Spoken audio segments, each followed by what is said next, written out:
Evening, U.S. President Donald Trump is in Hawaii as he prepares to start his first tour of Asia since taking office. North Korea and trade are expected to top his agenda during the trip. Our Park Ji-won tells us more.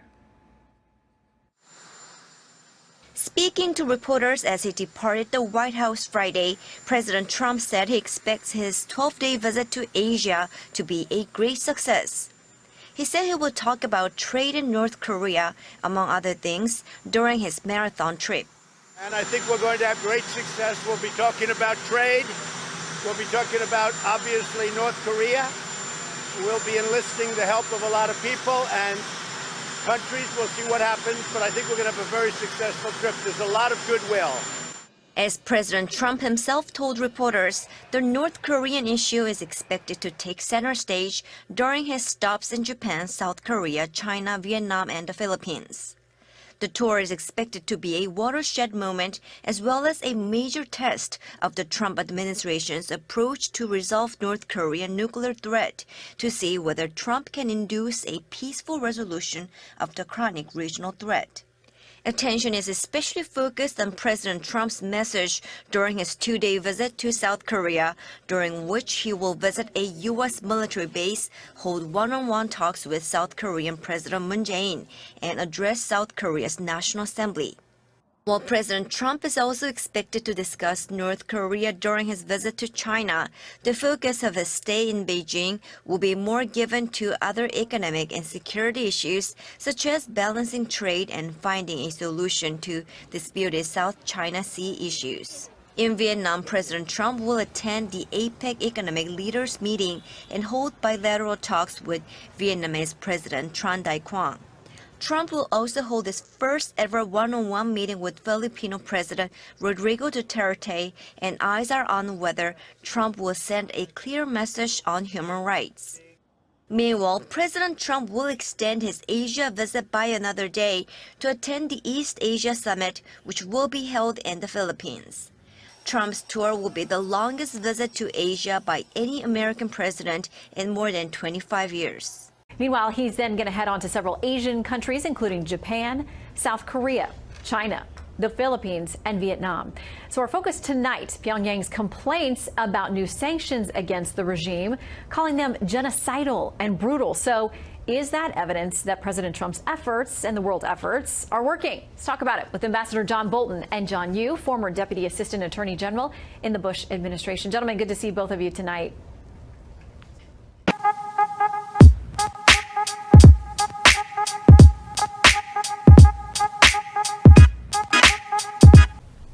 And hopefully you can hear me all right. Let's plow ahead here, because we know that North Korea is going to be top of mind in the visits with all of these Asian countries and with all of these Asian leaders. Meantime, with that as the backdrop, we're now getting something that Democrats in the Senate have introduced a bill that would tie the president's hands with some of the things that he could do with respect to North Korea. John, in your estimation, is it constitutional? No, I think this bill would be completely unconstitutional. As you know, the Constitution makes the president the commander-in-chief of the armed forces.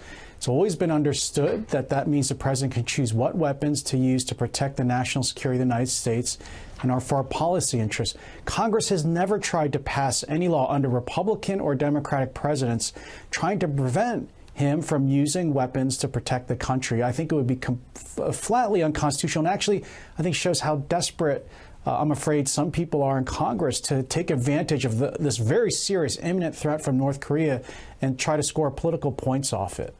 Ambassador, here's what Senator Murphy, who's one of the sponsors apparently of this measure, says. He says, we need to take the president seriously when he threatens war, because the dam could break at any moment. Republican and Democratic senators are alarmed over the path we're on, and it's important we join forces to reclaim Congress's constitutional role in matters of war and peace before there's no turning back. What do you make of that?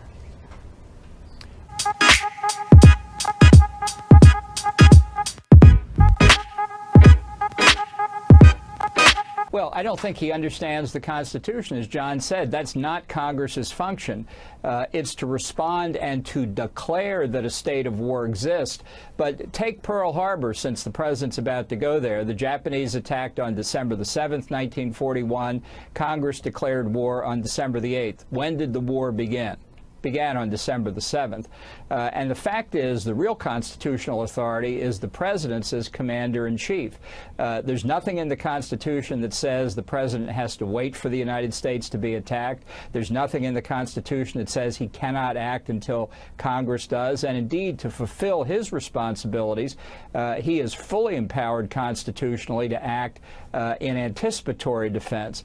And I think these measures, look, we've seen Congress try to get involved in this so many times in the past. They passed the War Powers Act after Watergate. It's a complete charade, and so is this. It's pure partisan politics. Ambassador, I also, before we leave this topic, want to ask you about China and whether you think that we've been tough enough with them when it comes to dealing with North Korea. Obviously, they have slightly different interests than we do, but at the end of the day, getting this rogue regime under control with regard to its nuclear program should be something that would benefit both.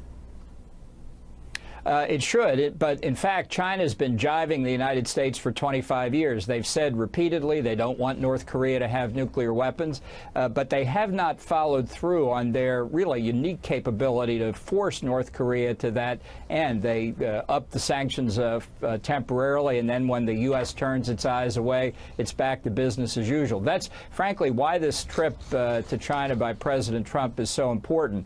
There is no more time to deal with North Korea. They are on the verge of getting a deliverable capability to hit us with thermonuclear weapons anywhere in the continental United States.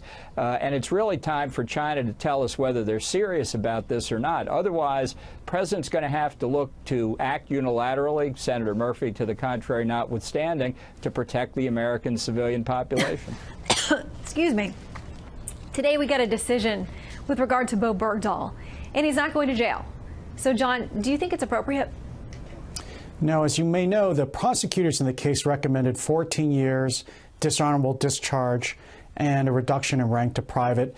And the judge, for reasons I do not understand, gave him no time and dishonorable discharge. This is a person who pled guilty to deserting his fellow men and women in uniform on a battlefield faced by a hostile enemy.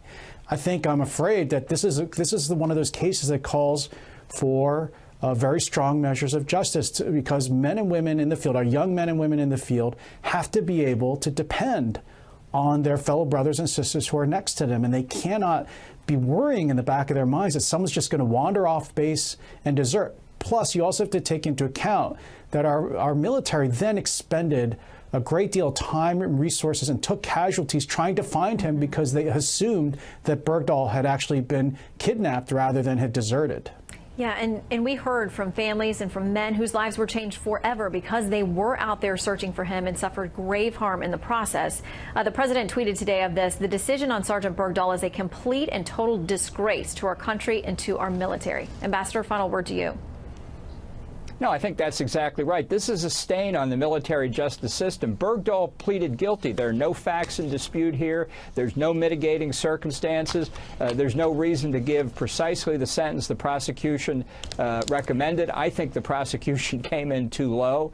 But it's I just think this is going to cast a real pall over the morale of the armed forces to see this kind of person effectively walk away. All right, Ambassador and John Yoo, great to see both of you tonight. Thank you for your time.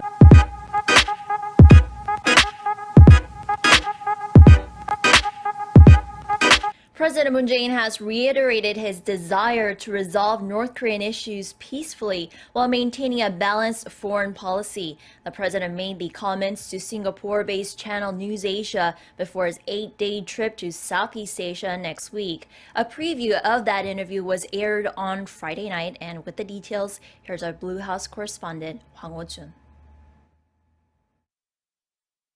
A variety of topics were covered, but the main focus of the interview was on President Moon's approach to dealing with North Korean provocations and South Korea's relations with its neighbors.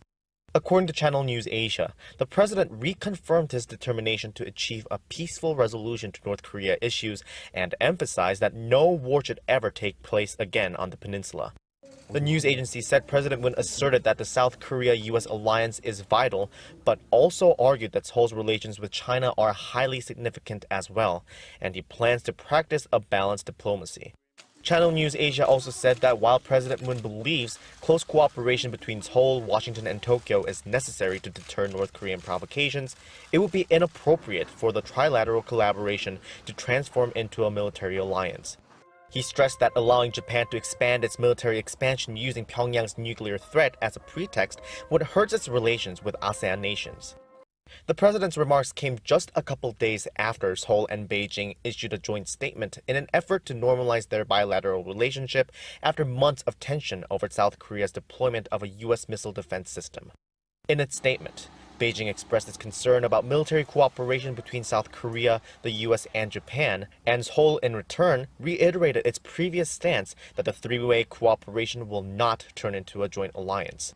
There was also an agreement between South Korea and China, also included in the joint statement, that the leaders of the two countries will hold a bilateral summit on the sidelines of the APEC summit in Vietnam next week. Regarding President Trump's visit to Seoul next week, President Moon expressed hope that it will serve as a critical opportunity to de-escalate tensions in the region, diminish concerns among the South Korean people, and possibly serve as a chance to resolve the North Korean nuclear issue. President Moon's full interview will air on Channel News Asia next Thursday at 9:30 p.m. Korea time.